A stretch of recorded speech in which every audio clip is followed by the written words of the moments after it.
The story begins with a couple of dinosaurs that are waiting for their children to be hatched out of their eggs. Their daughter Libby is hatched first, then their son Buck, who is very naughty. He even grabs a stick to beat his father's leg. In fact, he is so active that Henry has to stop him from crashing the last of the eggs. Lastly, their youngest son is Arlo, who is timid and afraid to get out of his egg. All three siblings come out of their eggs and start playing with each other.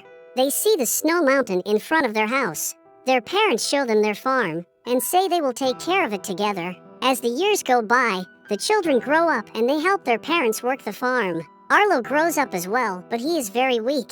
In fact, he is so afraid that the chicken chase after him. He is also clumsy and causes his mother to lose her balance and ruin her work.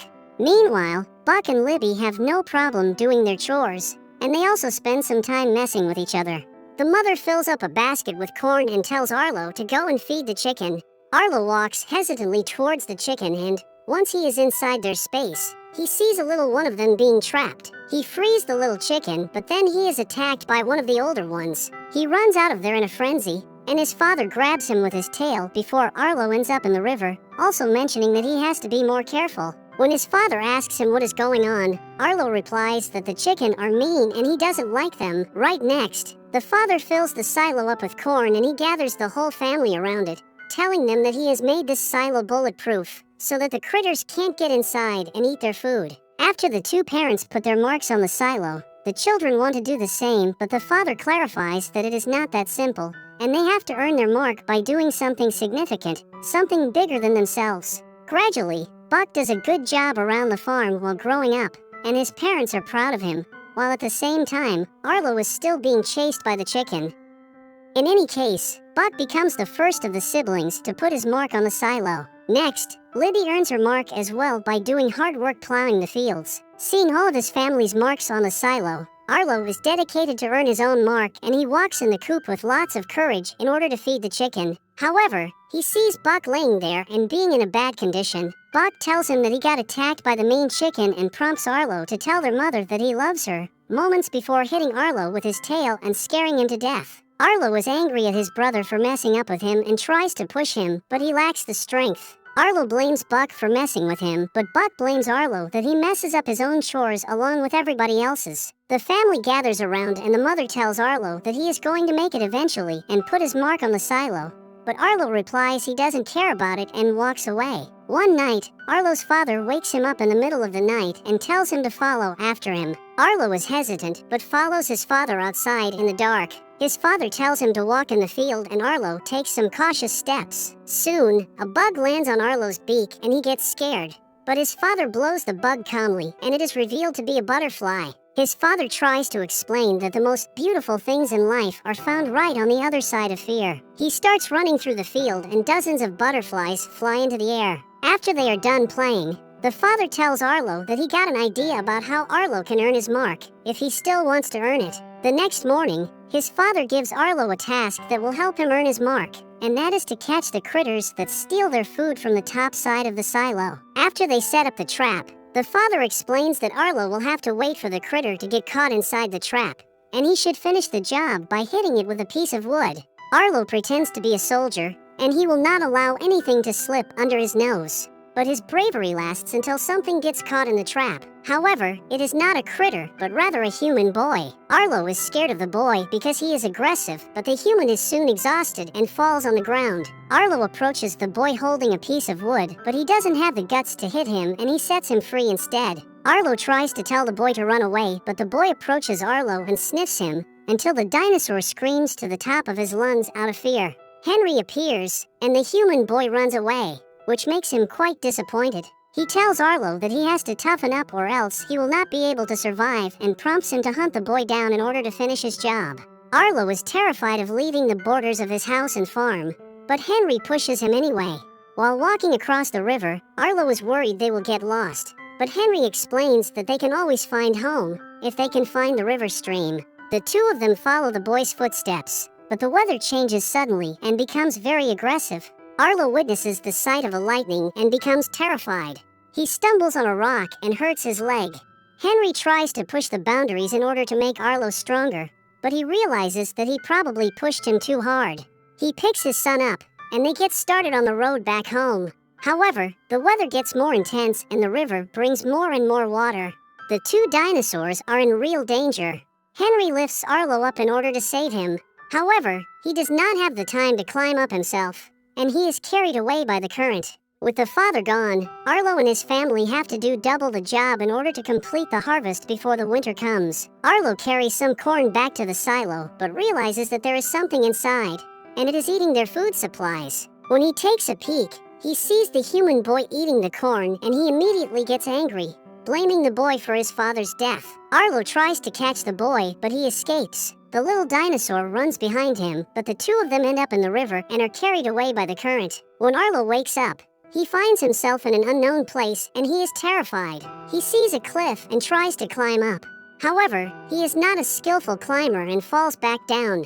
He needs an extra dose of motivation and finds that when he sees the human boy again, this time, he climbs up, but the boy blows some dust on his face. Eventually, Arlo makes it up there, but the boy flees. The dinosaur wanders around the place, trying to find a way to return back home, but he is hopeless. Soon, he steps on a red berry and realizes he can eat that. He finds the tree with the berries, but that is a bit high for him. Despite, he makes an attempt to reach the berries. However, he trips over, and eventually his leg gets trapped under a rock. He tries to get out of there, but doesn't succeed. When the night falls, Arlo is terrified and has no idea how he will get by. However, he falls asleep and wakes up the next day. To his surprise, his leg has been freed. A hole has been dug up. He notices that there are human footsteps on the dirt. Arlo keeps walking, but he has not the slightest idea of what path he needs to follow. Soon, it starts raining and he has to stop. He sets up a temporary shelter and has no choice but to stay under it. At some point, he hears the bushes rustling and feels scared. Nonetheless, the only thing that appears is the human boy. The human boy brings him some food, first a lizard and then a giant fly, trying to signal him to eat. Arlo can't eat those, and then the boy brings him some berries, which Arlo eats pleasantly. The two of them start feeling better about each other, even though Arlo still has some bad feelings about the human. To eat more berries, Arlo follows the boy. The two of them walk to the edges of a cliff. When they reach a gap, the boy bites Arlo's leg and the dinosaur spreads all across the gap like he is a bridge. The boy walks over his body, and then Arlo drags himself to climb on the other end of the gap. The boy has brought Arlo near a tree full of berries, and the dinosaur happily starts eating them. However, a snake lands on Arlo's beak.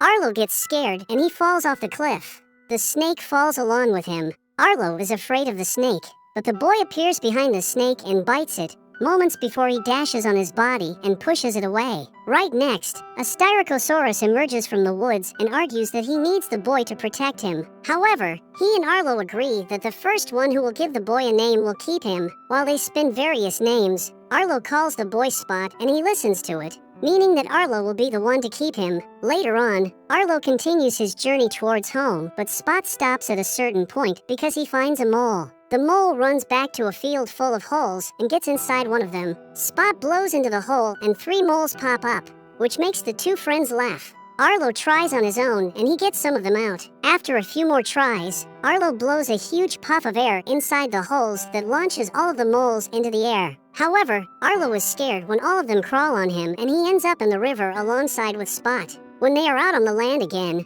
Arlo offers Spot some of the fruit he is eating. Suddenly, the two of them start laughing because the fruit is causing them to see various illusions. Arlo sees Spot's head becoming huge while Spot sees Arlo growing some extra pairs of eyes. When the effects of the fruits are gone, the two friends continue their journey. One night, Arlo finds a field and shows Spot the beauty of the fireflies, just like his father showed him. When they take a moment to rest, Arlo uses some small pieces of wood to try to explain what a family is by outlining his family members. Spot understands the analogy and he uses some pieces of wood as well to signify his own family, which apparently consists of him and his parents. But as it appears to be, his parents are dead and Spot tries to communicate that by burying the 2 tallest pieces of wood that represent his parents. After Arlo does the same thing with a piece of wood that represents his father, the two of them start howling in a gesture of mourn.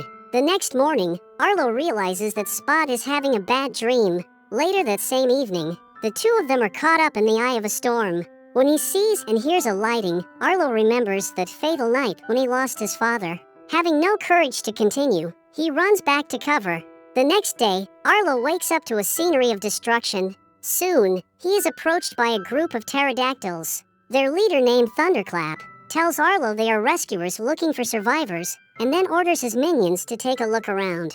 One of the flying dinosaurs finds a wounded animal trapped under a tree, and they ask for Arlo's help to remove it. In a matter of seconds, they manage to save a critter, but the leader of the Nyctosauruses eats it. Arlo tries to get away from them, but they can smell he has a critter on his own. Although Arlo tries to trick them, they are able to discover Spot. After they attack Spot, Arlo tries to save him by running away, but they now stumble upon two huge Tyrannosauruses. However, the two large dinosaurs fight the bad guys and push them away, being quite friendly towards Arlo and Spot. Soon, their father joins and says they can't help Arlo from now on because they need to find their herd of longhorns. Arlo says they can help them track their herd because Spot can smell anything. Indeed, Spot uses his smell and finds the herd, but now the Tyrannosauruses need one more favor. Butch realizes that his herd has gotten stolen and sends Arlo along with Spot to serve as bait for the thieves to come out. Arlo and Spot secretly make it on top of a rock and Arlo tries to roar. However, his voice is soft, and Spot has to bite his leg in order to make him roar louder. This time the thieves hear him and approach him. These velociraptors are about to attack him, but Butch jumps into action and grabs one of them. Despite, Arlo is attacked by the other ones. The attack causes the longhorns to be scared and start running. While all of them run together, the tyrannosaurs get attacked and taken down. Since he is in danger of getting run over, Arlo hides behind a rock. Although he is timid, he has to help Butch and attacks two velociraptors, taking down one of them with his head and the other one with his tail. The thieves come against him, but Butch grabs them midair and tosses them away. The thieves are losing the battle and they start running away. The tyrannosaurs roar against them and they also motivate Arlo to do the same. After they have won the battle, they retrieve the herd and run alongside with it until it's dark. Nash uses a bug as a harmonica to play some music. He really likes Spot and wonders if Arlo would be interested to make a swap and give him Spot in exchange for the bug.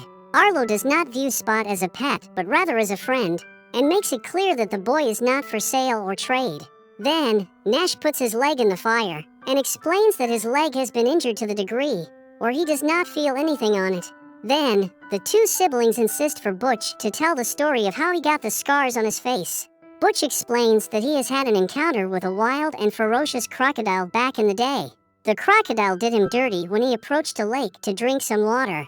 The animal bit his face. Even though he has that scar on his face, he was able to turn the tables on the crocodile and make him run. The next day, Arlo runs with the family and the herd again. Butch motivates him to show courage and lead the herd in the right direction. After Arlo bumps on the longhorns to lead them in the path they need to follow, Butch sees they have reached the right spot, and he is able to see the mountains. He tells Arlo this is the path he needs to follow to get to the river, and they part their ways. After doing some running, Arlo and Spot are happy to find the lake. However, they have to stop when Spot gets distracted by a human adult male. He and the old man stare at each other. Spot even makes a couple of steps toward him. Not knowing what is going on, Arlo stops Spot and grabs him to put him on his back. They continue on their journey, but things go sideways again, because there is a storm coming up and Arlo has not yet gotten over his fear of lighting. While Arlo stalls, the pterodactyls appear on the sky and they fly circles around them. Out of a sudden, the flying dinos attack. Arlo is momentarily dazzled, and the pterodactyls orchestrate their next move. All of them attack at the same time and they try to steal Spot. Arlo holds onto him back, but he can't keep going forever. The pterodactyls take Spot, and they also push Arlo down the cliff.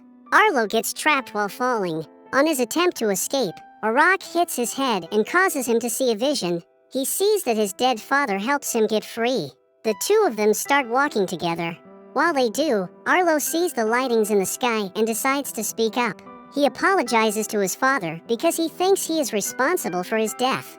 From now on, he will never cower again. His father turns around and admits that his death was his own fault, and Arlo had nothing to do with it. His father speaks back to him and motivates him by saying he is stronger than anyone he ever knew, making Arlo wake up and run towards the mountain Spot was taken to. Even though the ground is hit by lightings, he is not afraid of them anymore, and he keeps running. While he does, he howls like Spot does, so maybe they communicate. Luckily, he hears Spot howling back to him and is able to find him. The boy is clinging on a tree and trying to not be eaten by the pterodactyls. Arlo rushes against them and gives them a good hit, but then all the pterodactyls attack him.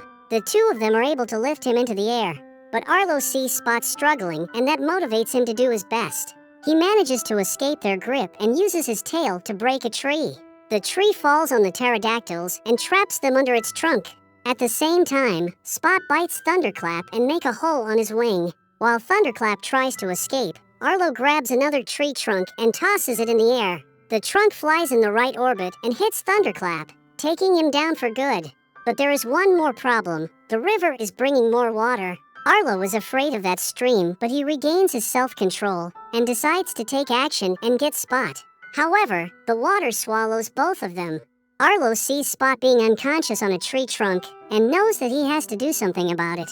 He swims towards Spot and gets a hold on him, moments before the water current takes the two of them on the waterfall. Luckily, they have received no severe damage. Arlo carries Spot out of the water. The next morning, the weather has gotten better and Arlo is real close to home. But they stop again when they see some humans appear. Gradually, they see that this is a human family consisted of 2 adults and 2 little ones. Spot is naturally attracted to them and wants to meet up with them a little bit closer. The man tries to sniff Spot, but the boy takes a couple of steps back. After they sniff each other, the female adult approaches Spot. She puts her hand on his face to caress him.